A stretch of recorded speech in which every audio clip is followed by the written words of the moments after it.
კიდევ ერთი რეზონანსული საქმე, რომლის მთავარი ფიგურანტები პოლიტიკაში წასული ბიზნესმენები არიან. ნავთობ კომპანია მაგნატის ყოფილი მფლობელი მამუკა ხაზარაძესა და ბადრი ჯაფარიძეს მრავალმილიონიანი ქონების ჩამორთმევაში ადანაშაულებს.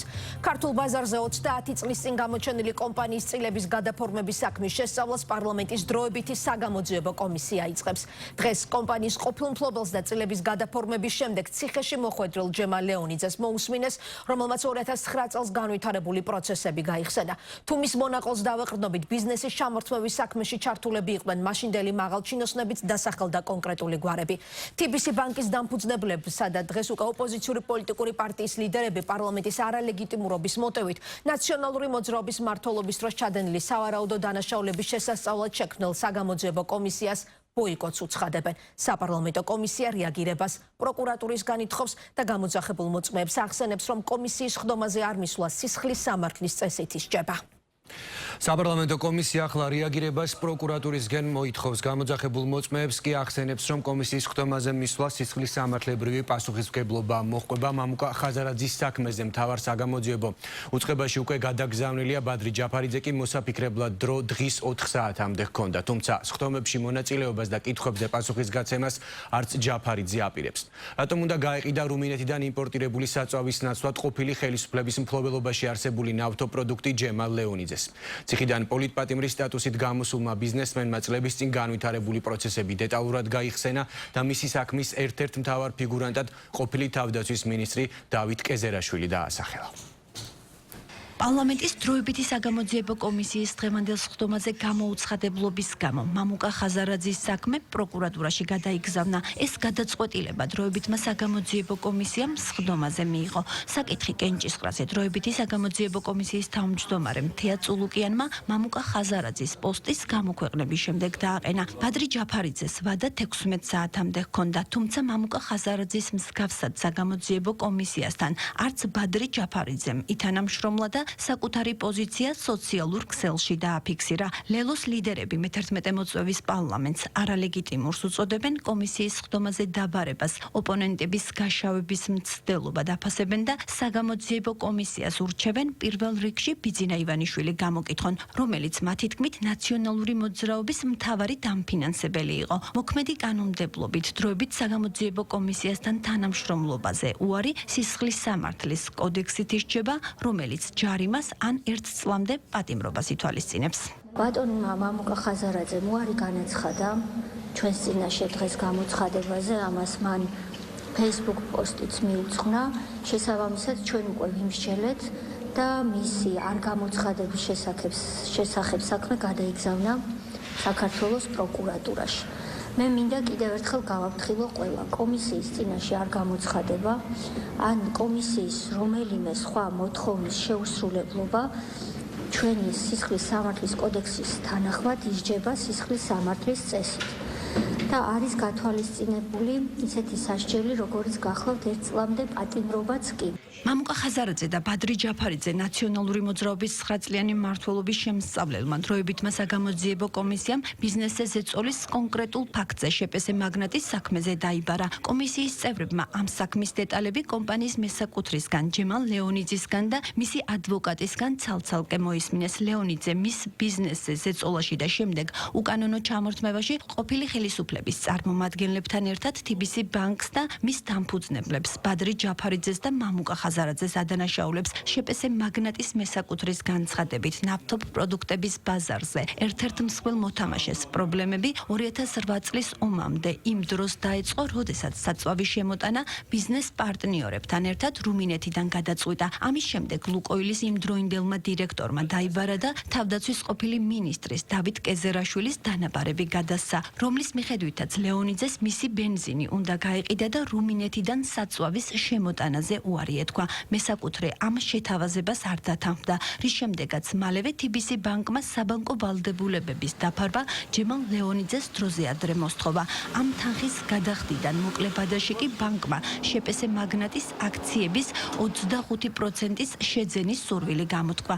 ლეონიძის თქმით, მოლაპარაკებებს ძირითადად ბადრი ჯაფარიძე ესწრებოდა და მამუკა ხაზარაძეს მხოლოდ რამდენჯერმე შეხვდა. ქონებებთან დაკავშირებით ბოლო დოკუმენტის გაფორმების შემდეგ ჯემალ ლეონიძე თაღლითობის ბრალდებით დააკავეს და 10 წლით და 6 თვით თავისუფლების აღკვეთა მიესაჯა. ბიზნესმენის ციხეში ყოფნის დროს კი TBC ბანკმა შეპესე მაგნატის აქციები კეზერაშვილთან დაკავშირებულ კომპანიას გადაუფორმა.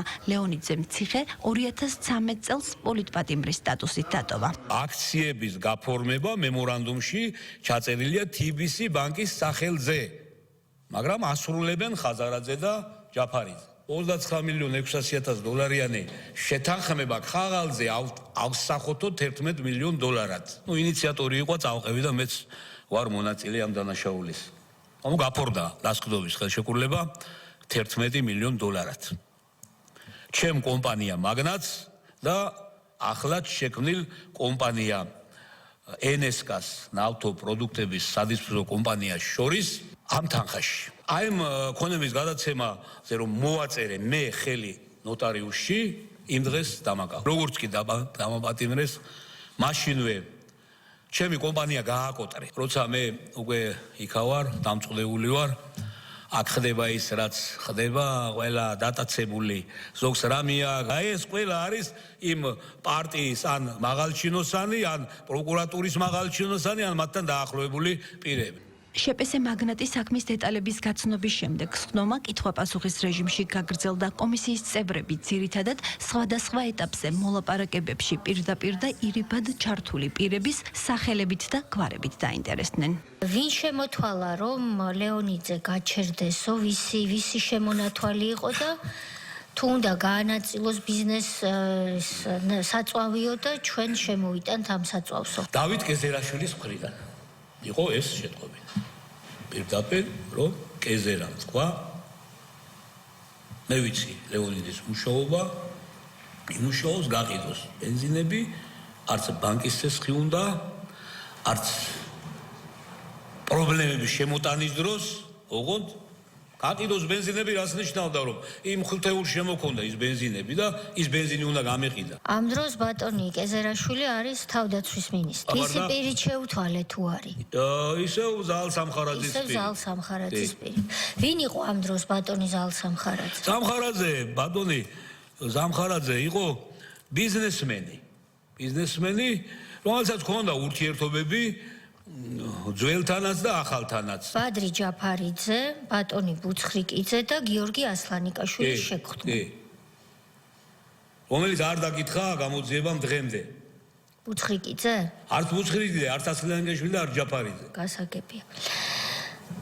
შემდეგ თქვენ ბრძანეთ ესეთი რაღაცა, რომ მე მითხრესო, რომ TBC-ს შეხვედრაზე რომ თქვენი კომპანია გვინდაო რომ ასე ვთქვათ ვეთანამშრომლოთ და ვიყოთ ბიზნეს პარტნიორები გავხდეთ, იმიტომ რომ თქვენი ფერები მოგწონსო, თქვენ იხუმრეთ თუ ეს ნამდვილად სერიოზულად ვინ თქვა ეს?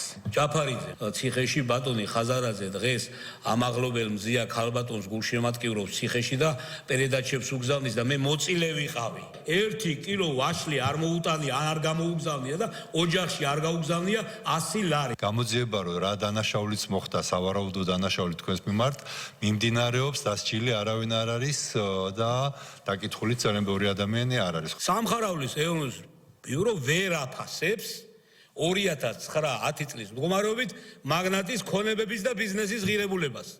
აი ესე მიმდინარეობს ჩემი გამოძიების პროცესი. ჯემალ ლეონიძის შემდეგ საგამოძიებო კომისიამ მის ადვოკატს მოусმინა. როინ მიგრიაულმა აქცენტი შეპესე მაგნატის საქმის იურიდიულ მხარეზე გააკეთა და ყურადღება კომპანიის გაკოტრების პროცედურაზეც გაამახვილა. მისი თქმით, შეპესე მაგნატის სასამართლომ გაკოტრებულად ისე გამოაცხადა, რომ მისი ყველა ქონება მოძიებული და შესწავლილი არ ყოფილა. მას არ შეარჩინეს ჩამოართვეს ის ბიზნესი, რომელიც იყო ასე თქვა ძალიან ღირებული და მნიშვნელოვანი ბიზნესი შემოსავლის თვალსაზრისით და კერძო პირს უბრალოდ არ მისცემდნენ ამ ბიზნესის გაკეთების უფლებას.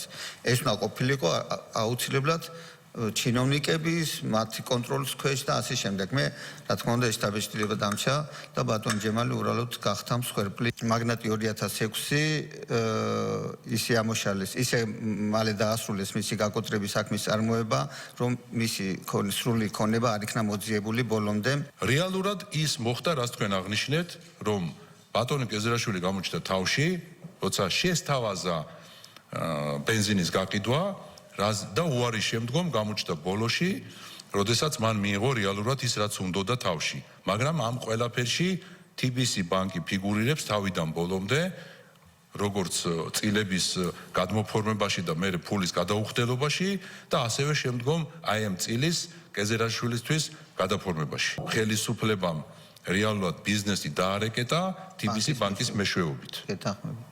საგამოძიებო კომისიის მიერ მამუკა ხაზარაძის და ბადრი ჯაფარიძის დაბარებას პოლიტიკურ დევნად აფასებს კოალიცია ძლიერი საქართველო. მისი თქმით, ქართული ოცნების და ბიძინა ივანიშვილის გამოწვევა მიღებულია და რუსულ სტილში მოწყობილი დანაშაული უპასუხოდ არ დარჩება. ძლიერი საქართველოს პოზიციას იზიარებს ნაციონალური მოძრაობაც, სადაც აცხადებენ, რომ არალეგიტიმურ პარლამენტში შექმნილ საგამოძიებო კომისიას არავის დანაშაულის გამოძიების მორალური უფლება არ აქვს. ბრალდებებს უსაფუძვლოდ მიიჩნევენ ქართულ ოცნებაში და ნაციონალური მოძრაობის 9 წლიანი მმართველობის პერიოდში ჩადენილი სისტემური დანაშაულების სამართლებრივი და პოლიტიკური შეფასების მნიშვნელობაზე მიუთითებენ. კოალიცია ძლიერი საქართველოს სახელით მიმართავთ ბიძინა ივანიშვილს და ვამბობთ, გამოწვევა არის მიღებული. ეს გამოწვევა მიიღო კოალიციამ სრულად და კოალიციის ლიდერებმა მამუკა ხაზარაძემ და ბადრი ჯაფარიძემ, როცა თქვენს გაბედულად, რომ არ მიანიჭებენ ლეგიტიმაციას საქართველოს არალეგიტიმურ პარლამენტს, ერთ პარტიულ ბანდას, რომელიც არ წარმოადგენს საგამოძიებო კომისიას. ფაქტობრივი მოცემულობაა, რომ ივანიშვილს დღეს ეშინია მთავარი ოპონენტის ძლიერი კოალიციის, რომელსაც ქვია ძლიერი საქართველო. ჩვენს წინაშეა პოლიტიკური ანგარიშის სწორება. რატომ არ დაიძრა ეს საქმე? რატომ რომელიმე კითხვას პასუხი არ გაეცა მანამდე 2012-2013 წლებში? რატომ არ იქნა ბატონ ლეონიძის ჩივილები გამოძიებული სწორედ 2012-13 წლებში, 13 წლის განმავლობაში? ეს კომისია თავის მხრივ არის აბსოლუტურად არალეგიტიმური, შექმნილი არის არალეგიტიმური პარლამენტის მიერ.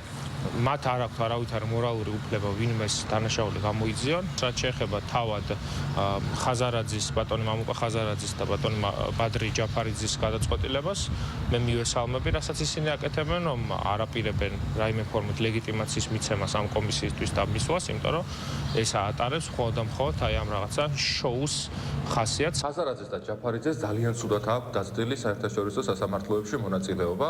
საქართველოს წინააღმდეგ ბრძოლაში ხაზარაძე და ჯაფარიძე უკვე დამარცხდნენ და შემდეგშიც არაერთხელ დამარცხებიან სამართალდამცავი ორგანოების გადასაწყვეტი იქნება დაიწყება თუ არა მათ წინააღმდეგ ეს სამართლის წარმოება, მაგრამ თუ დაიწყება, მე არ დაიწყო საუბარი და ვაი და ვიში არატეხონ, რომ ჩვენ წინააღმდეგ პოლიტიკური დევნა ხორციელდებაო. არსებობს შავი თეთრზე დაწერილი კანონი, რომელიც უკვე წლებია მოქმედებს და ამ კანონს ეს ადამიანები მიზანმიმართულად არღვევენ. დროებითი საგამოძიებო კომისიის ხდომაზე ბადრი ჯაფარიძის გამოუცხადებლობის საკითხზე კომისია ხვალ დილით იმსჯელებს და სავარაუდოდ მის საქმესაც პროკურატურას გადაუგზავნის.